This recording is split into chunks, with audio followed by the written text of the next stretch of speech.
Pace foundation की ओर से मैं तमाम हैदराबाद के बहनों और भाइयों की खिदमत में नमस्कार और आदाब बजा लाता हूँ। ये बड़े मसर्रत की बात है कि हैदराबाद पे बहुत सी तंजीमों ने, ऑर्गेनाइजेशंस ने, ऑथर्स ने, रिसर्चर्स ने, स्कॉलर्स ने, आर्कियोलॉजिस्ट्स ने, हिस्टोरियंस ने काम किया है, मगर फेस फाउंडेशन एक अलग तरीके से, एक अपनी यूनिक स्टाइल से वो हैदराबाद की तहजीब, हैदराबाद की तारीख को रिवाइव कर रहे हैं। ये उन लोगों से कांटेक्ट कर रहे हैं जिनके दिल में हैदराबाद के लिए पैशन है, जज्बा है, जो हैदराबाद से मोहब्बत रखते हैं, जो हैदराबाद की मिट्टी से प्यार करते हैं। हैदराबाद, दक्कन। दुनिया में दो शहर हैं हैदराबाद नाम के। एक है पाकिस्तान में हैदराबाद सिंध, और दूसरा जहां आप हम रहते हैं हैदराबाद। अब इनको थोड़ा सा डिफ्रेंशिएट करने के लिए ये हैदराबाद दक्कन कहलाता है। दक्षिण में होने की वजह से, साउथ में होने की वजह से ये हैदराबाद दक्कन कहलाता है। दक्कन एक ऐसा शब्द है जिसका विस्तार हैदराबाद से लेकर केरला तक है। यानी दक्षिण की जितनी रियासतें और शहर हैं वो सब दक्कन की हैं, मगर जब दक्कन का नाम आता है तो वहां प्रोमिनेंस हैदराबाद ही को मिलता है। दक्कन और हैदराबाद एक दूसरे के सिनोनिम्स हैं, एक दूसरे के कॉम्प्लीमेंट्री हैं। मुल्ला वजही ने कहा था कि दक्कन मुल्क बहुत ही प्यारा है, तेलंगाना इसका खुलासा है। दक्कन मुल्क अजब खंदन साज है कि सब मुल्क सर और दक्कन ताज है। दक्कन है नगीना, अंगूठी है जग, अंगूठी को हुर्मत नगीना ही लग। दक्कन सा नहीं ठार संसार में, दक्कन सा नहीं ठार संसार में, कि बंज फाजिला का है इस ठार में। मुल्ला वजही ने आज से लगभग 430 साल पहले कहा था कि दक्कन सा नहीं ठार, पूरी दुनिया में दक्कन सी कोई जगह नहीं।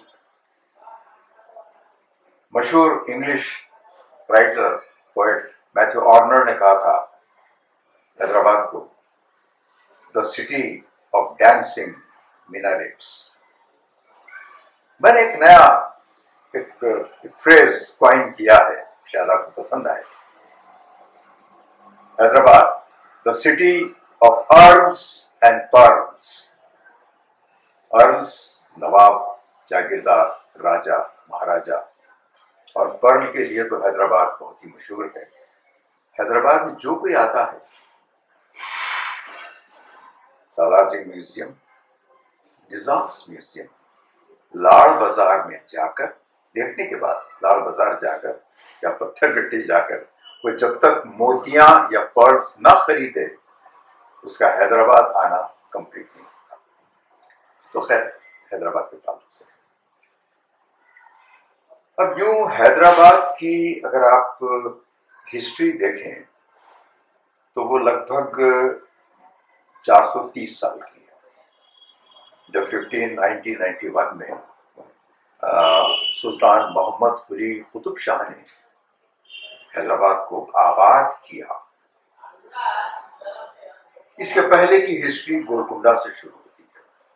और गोलकुंडा की हिस्ट्री भी कुतुब शाही बादशाहों से ही नहीं बल्कि उसके पहले बहुत पुरानी है, लगभग 1200-1300 साल पुरानी है।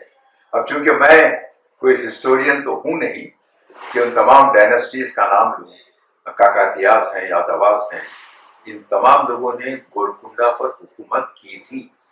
उस जमाने में गोलकुंडा एक छोटा सा मिट्टी का किला था, बाद में कुतुब शाहों ने उसे बनाया। अब आइए अब हम शुरू करते हैं गोलकुंडा की तारीख से। 1518, 1519 में बीजापुर के सूबेदार खुतबुल मुल्क जब गोलकुंडे के सूबेदार यानी आज का गवर्नर बनाए गए, तो आदिल शाही हुकूमत डाउनफॉल पे थी। उन्होंने अपने आप को यहाँ खुद मुख्तार यानी अपने आप को आज़ाद डिक्लेयर किया, and he declared his independence and he established the Qutb Shahi dynasty 1518, 1519. He was the first ruler of the Qutb Shahi सल्तनत और एम्पायर। ये सल्तनत चली 1687 तक, यानी लगभग 170 साल, 170 years.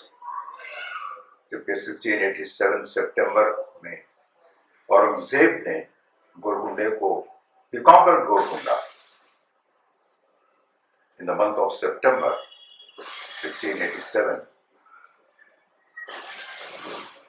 The complete Qutub Shahi dynasty was vanquished, and the last ruler, Abul Hasan Tana Shah, was captured.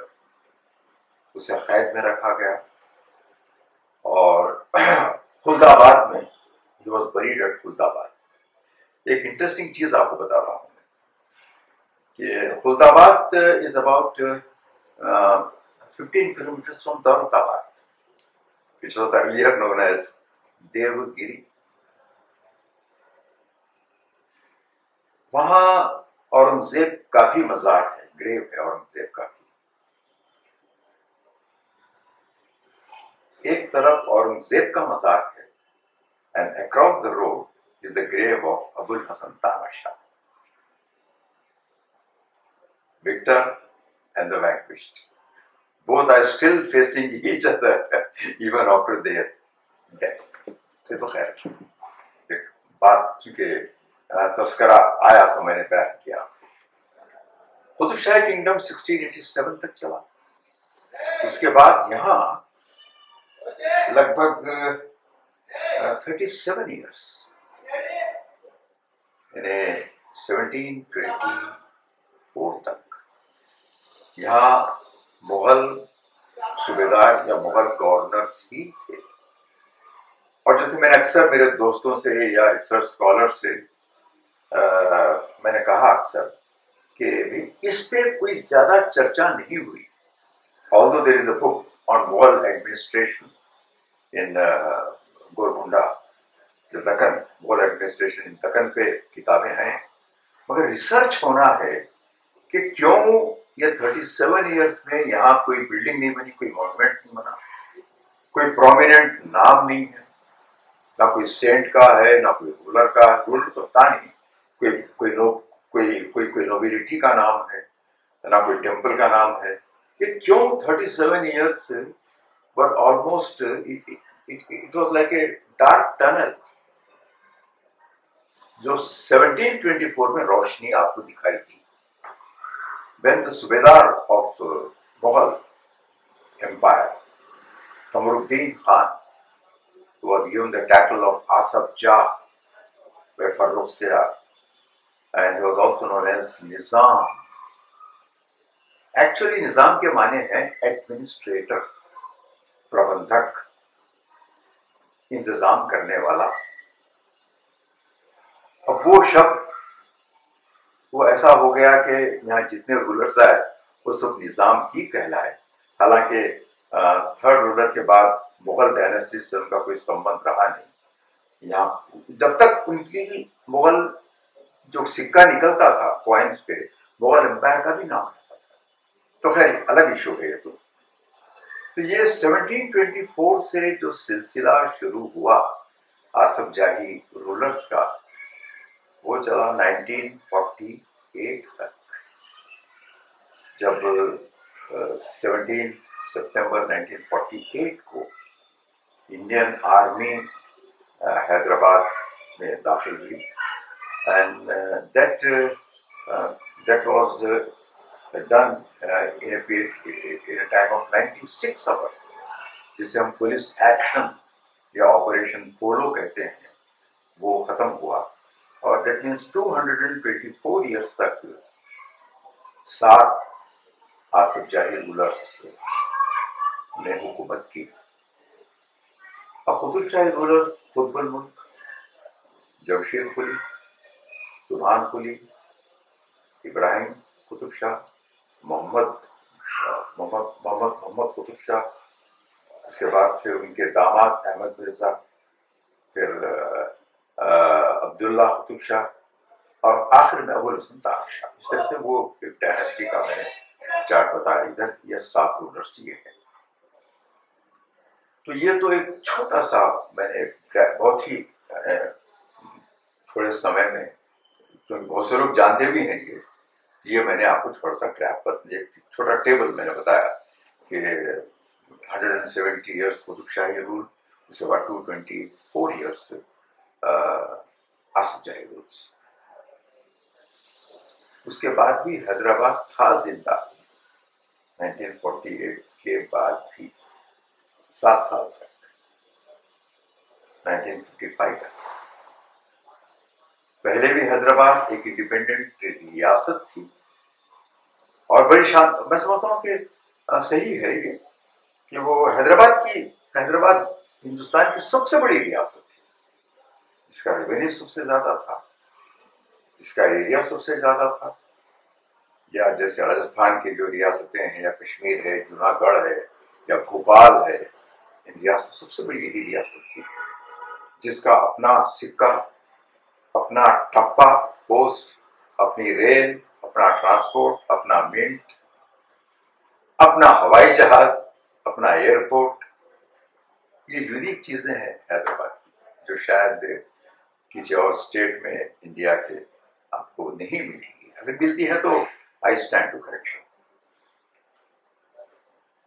तो हैदराबाद 1955 तक था, हुकूमत थी। वीरान किशन राव साहब पहले इसके चीफ मिनिस्टर थे। हुजूर निजाम उस्मान अली खान राज प्रमुख 52 तक थे।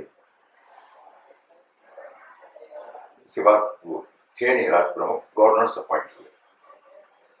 55 के बाद जब फजले अली कमीशन के रिकमेंडेशंस के लिहाज से स्टेट रीऑर्गेनाइजेशन हुआ तो हैदराबाद समाप्त हो गया।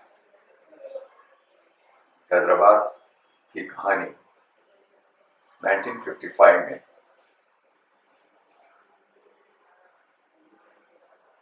खत्म हो जाती है।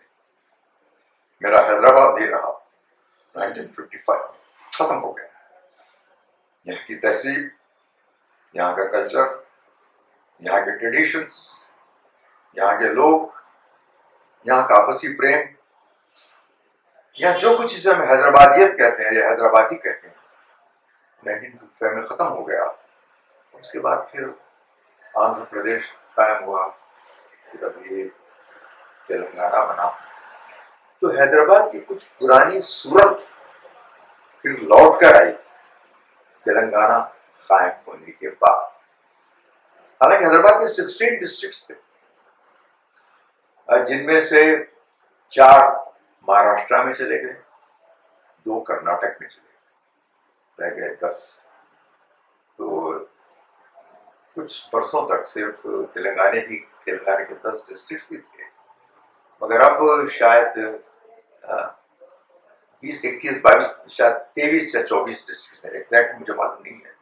तो इतना विस्तार हुआ, मतलब है कि पुराना हैदराबाद, उसकी एक झलक, एक छोटा सा मिनी हैदराबाद समझ लीजिए, वो फिर तेलंगाना बनने के बाद। क्योंकि मुल्ला वजह ने कहा था कि दक्कन मुल्क जब खास दक्कन मुल्क बहुत खुलासा है, तेलंगाना इसका खुलासा है। तेलंगाना यानी 1593-94 में मुल्ला वजह ने कह दिया था, और ये हिस्सा तेलंगाना ही कहलाता था, तेलंगाना ही था ये। हैदराबाद को जैसा उसका नाम समझ लीजिए, तेलंगाना का एरिया था। और खास बात यह है कि इस तेलंगाना में तेलुगु स्पीकिंग लोग तो थे पहले ही से। यानी कुतुब शाह के पहले, यहाँ एक चीज आपको बता दूं मैं, थोड़ा रिलेवेंस है। कुतुब शाह के बाद कई शहर बना, शहर महल्ले बने, लोकेलिटीज बने। उसके पहले भी महल्ले थे भाई, ऐसा तो नहीं है कि कुतुब शाह के आने के बाद ही आबादी होगी। इसके पहले भी लोग थे। किधर थे? सदर्न रीजन में ज्यादा थे और उधर वेस्टर्न रीजन में ज्यादा थे। गोलकुंडे के अतराफ थे, ऊपर पल्ली, हैदरगुड़ा, बुधवेल, ये पुराने गांव हैं। कुतुबशाही एरा के भी से पुराने हैं। इधर हैदराबाद में पुराने गांव थे, लक्ष्मीगुड़े जो करमन खटका एरिया, चिचला, बालापुर, एर्राकुंटा, ये तमाम पुराने गांव हैं। मतलब ये कि जब गांव है तो लोग हैं वहां। ये सब ऑलमोस्ट तेलुगु स्पीकिंग लोग थे। इनमें कुछ मुसलमान भी थे जो दक्कनी भाषा यूज करते थे, जो यहाँ की टिपिकल भाषा है।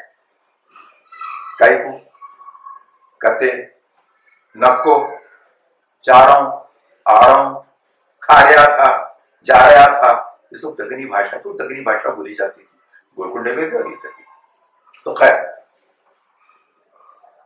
तो यहाँ तेलुगु स्पीकिंग लोग थे। कुतुब शाह के साथ बहुत लोग आए। बोहरे आए, बोहरा कम्युनिटी, दाऊदी और सुलेमानी बोहरा। उनको स्पेशली ठहराया गया कुतुब शाहों ने। बोहरों की सराय आज भी गोलकुंडे के पास है। सराय यानी मुसाफिर खाना, एक तरह का क्या कहते हैं उसे, गेस्ट हाउस या जो भी इंग्लिश में कहते होंगे उसे। तो वो था, सराय थी, मुसाफिर खाना था बोहरों का। उनके साथ पठान आए, उनके साथ और भी यहाँ कई लोग आए। ये छोटे मोटे काम करने वाले, चमड़े का काम करने वाले, ये सब आए। आसिफ जाह के साथ बहुत सी कम्युनिटीज यहाँ आई। पुरानी कम्युनिटीज में गुजराती कम्युनिटी है जो हीरों का व्यापार करते थे, और कारवान में हीरों की मार्केट लगती थी। कभी अगर अवसर मिला तो मैं फोटो उपलब्ध कराऊंगा। गुजराती, बोहरे, राजपूत, ये सब जब भी आए, बाद में आसिफ जाह के साथ एक सोसाइटी का क्रॉस सेक्शन आया। लोधे आए, फूलपेट, सुनार आए, कुम्हार आए, चमड़े का काम करने वाले आए, टैनर्स इन्हें कहते हैं, ब्रह्म खत्री आए, पंजाबी खत्री आए, महाराजा किशन पशा, ब्रह्म खत्री, दौलत राय, भीम राय, बरकत राय, ये वो फैमिली। जायसवाल आए, डॉक्टर CL मोदी, नरसिंह प्रसाद जायसवाल जो कांग्रेस प्रेसिडेंट थे, या अभी हाल ही में, अगर आप इजाजत दें मुझे बोलने की, तो राकेश जायसवाल म्युनिसिपल काउंसलर बने। अग्रवाल आए, मारवाड़ी आए, ठाकुर आए, कुर्मी राजपूत आए जो वर्मा लिखते हैं। ऑफकोर्स मैं जायसवाल, मैं कुर्मी राजपूत नहीं। तो ये तमाम कम्युनिटीज आई। तो हो क्या गया, Hyderabad became a cultural ball. कई खाने के तरीके, कपड़ों के, सेवर के, रहन सहन, रीति रिवाज, ये तमाम मिक्स हो गया। और मैं समझता हूँ कि हैदराबाद एक ऐसा शहर है पूरी दुनिया में, पूरे हिंदुस्तान में, जहां इतने कल्चरल आपको एक प्रिज्म दिखता है। प्रिज्म में तो 7 ही रंग होते हैं, मगर यहाँ 7 से ज्यादा रंग। मैं जब इतनी कम्युनिटीज कह रहा हूं तो इसकी आपको मिसाल भी देता हूं। यहाँ पारसी गुट्टा है, गुजराती गली है, सिख छावनी है, मोगलपुरा है, उर्दू गली है, हिंदी नगर है। अब बताइए आप, लोधेवाड़ी है। अब बताइए आप, कितना कल्चर का यहाँ एक तरह से एडमिक्सचर है। मैं कह सकता हूँ कि भेलपुरी में तो 4-5 चीजें होती हैं, मगर इसमें तो 8-10 कल्चर्स मिलते हैं। एक ऐसा बर्तन है जिसमें कई कल्चर समा गए। तो ये हैदराबाद है। दुनिया में कोई शहर नहीं है। यहाँ बोहरे हैं, यहाँ खोजे हैं, यहाँ मैमन है गुजरात के, यहाँ पारसीज हैं, शिया हैं, सुन्नी हैं, पठान हैं, जायसवाल हैं, ठाकुर हैं, कुर्मी राजपूत हैं, सिख हैं, निरंकारी हैं। सिखों की जो एक ब्रांच है निरंकारी हैं। कौन नहीं है भाई यहाँ? सिंधीज भी आए यहाँ, वो हैदराबाद छोड़े, इस हैदराबाद को अपना वतन बना लिया। आज कितने प्रॉस्पेरस हैं वो लोग। तो इस तरह से हैदराबाद एक ऐसा यूनिक शहर है दुनिया का, जहाँ आपको इतनी कम्युनिटीज, इतने कस्टम्स, इतने कल्चर और इतनी सोसाइटीज में एक तरह का यूनिटी आप पाएंगे। और मुझे उम्मीद है कि ये यूनिटी और ये जो कल्चरल एक तरह से एसिमिलेशन हुआ है, हमने कुछ दिया कुछ लिया, वो भगवान करे, खुदा करे कि वो हमेशा कायम रहे।